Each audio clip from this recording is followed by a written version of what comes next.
personal privilege. Delegate has the floor. Mr. Speaker, I've had the pleasure of being before this body since 2014 special session. And I came in when we were one of 34. And I remembered that people were saying at that time that, there were going to be challenges, because we were in the minority. My thought was, 59 years I've been in the minority. This was nothing new to me. And I realized that when you don't have the numbers, that sometimes there's the temptation of those who have more to put upon those of us who have less. And whether it's in social issues or whether it's in politics, it's still wrong. Now, I am not one who gets up for points of personal privilege, and especially not on Friday. But today, I have been offended as I can never recall since being a part of this body.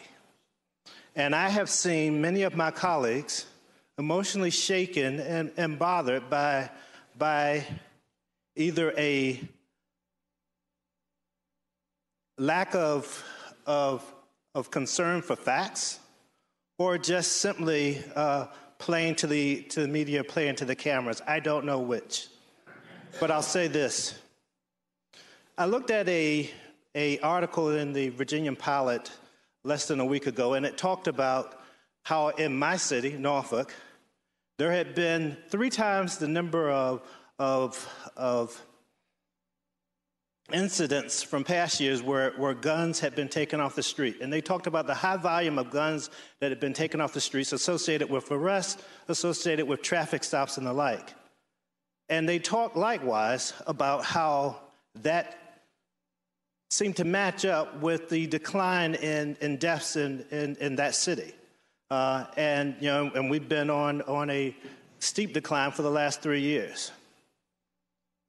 From my standpoint, I'm never going to belittle myself and take shots by talking about a person's values, talking about a person's religion, talking about a person's orientation, or whether or not they are being sincere or they're playing to some other agenda or some other aspiration.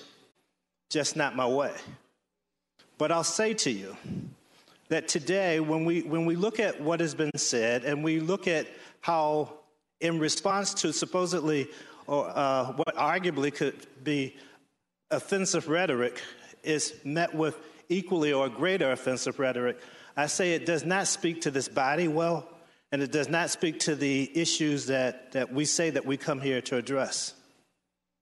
When I came here and the Martin Luther King birthday came about, and I realized that was the holiday that I was not going to have off because I was going to be doing the people's work, that wasn't problematic to me. That's what I signed up for.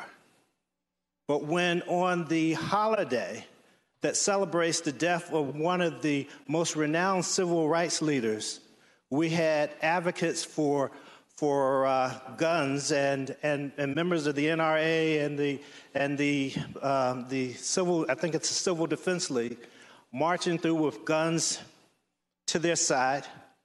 Even then, I said, while I disagree and while that's personally offensive to me, that's the orientation of that group, and even though I think the timing could have been far better. If we're going to go forward in a fashion that gives consideration to all views, I think we start by not offending those who are being on the other side of issues we discuss. And I just ask this body to give greater consideration to that going forward. Thank you, Mr. Speaker.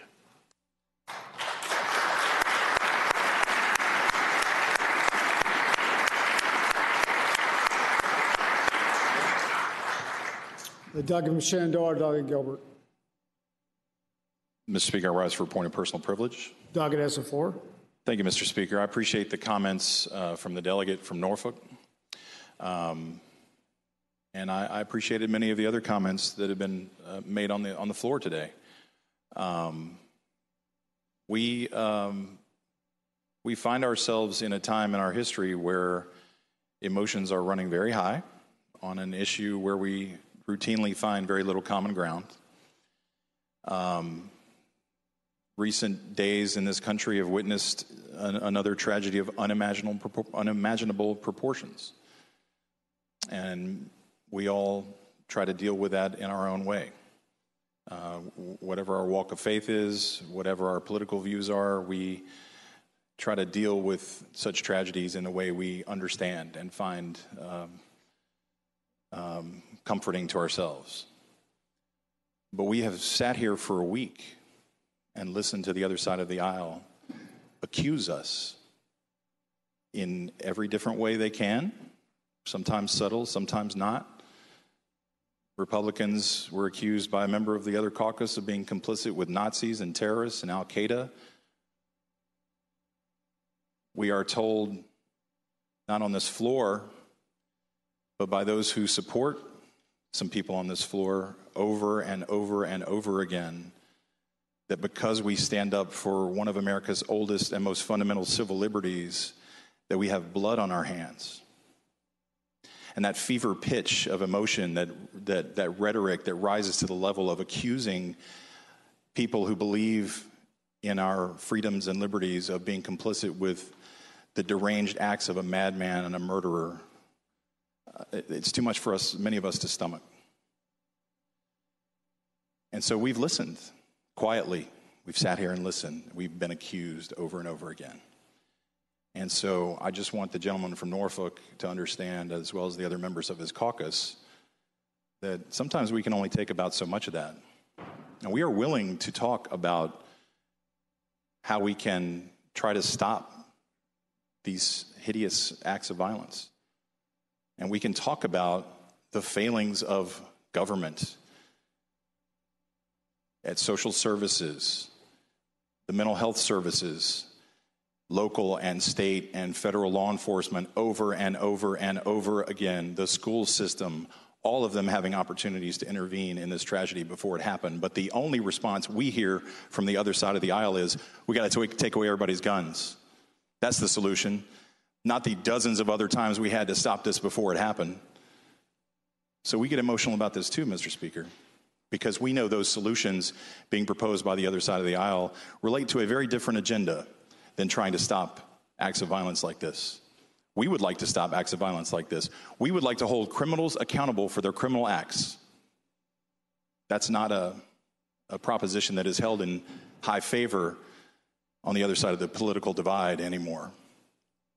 We would like to hold students accountable for their disciplinary problems in schools, so that someday they don't result in acts of violence like this. We are willing to work on this problem, and we have, and we've expressed an openness. Mr. Speaker. Delegate Escano. Point of order. Delegate has the floor. Under Rules 58, 59, and 60 of the Rules of the House, is not the gentleman out of order for making a comment which he knows is not true, that this notion that criminals should be held responsible for their criminal acts is not a position that people on this side of the aisle agree with? He knows that is not true. That is violating the rules of the House. Would ask the Speaker to sanction him for those inappropriate comments. I would say to the gentleman at this point right now, I would advise everyone who's extremely emotional, I think on both sides of the aisle, that everyone needs to take a deep breath. Delegate will wrap up his comments. We're going to move on to the calendar. Thank you, Mr. Speaker. And I invite anyone to objectively look at the various agendas regarding the issue that the gentleman just raised, in taking further offense to things we're saying over here today, Mr. Speaker. Mr. Speaker, we have in recent years added to the money that school systems can use to harden their defenses against such acts, to put locks and buzzers and cameras and barriers of all kinds. That is an initiative by this assembly to try to make schools actually safer for our students and the people that work there. My mother's been a teacher in our public schools for 36 years, Mr. Speaker. This is an issue that is very, very personal to me. I know what she's had to endure in that school, being threatened herself, being assaulted herself. This is very personal to me, school safety as well. We have given our school systems the additional tools to hire armed security so that not just in response to these kinds of attacks, but to deter them, somebody entering that school would know that there is a retired law enforcement officer ready to take them on and meet them with like force. Mr. Speaker, The gentleman has another point of order, Mr. Speaker. I apologize. Let me state it. Thank you. Mr. Speaker, is not the morning hour concluded now, even with the recess? We have 2 minutes. We had exactly 15 minutes. I looked at the clock. Gentleman has 2 minutes. Thank you. Should I allot another minute for the gentleman to make another point of order, or should I try to use the whole 2 minutes, Mr. Speaker? I would inquire. Mr. Speaker? I would say to the gentleman, 2 minutes. Delegate Shenandoah has the floor. Well, I was concluding, and I again don't think I need to point out, given the angst demonstrated just recently, how emotional this issue is. And so I offered that in sort of putting it in context, maybe why people felt very raw about the response they had to some of the things that have been said on this floor in recent days. I had a constituent, Mr. Speaker, send me some wet wipes telling me that I should use those to wipe the blood of America's children off my hands. So we're tired of it too, okay? We want to find common sense solutions. We want to work together, and we all need to ratchet down the emotion and the rhetoric for us to accomplish that. Thank you, Mr. Speaker. Clerk shall call the calendar. Calendar for today, Friday, March 2nd, 2018, for the Virginia House of Delegates.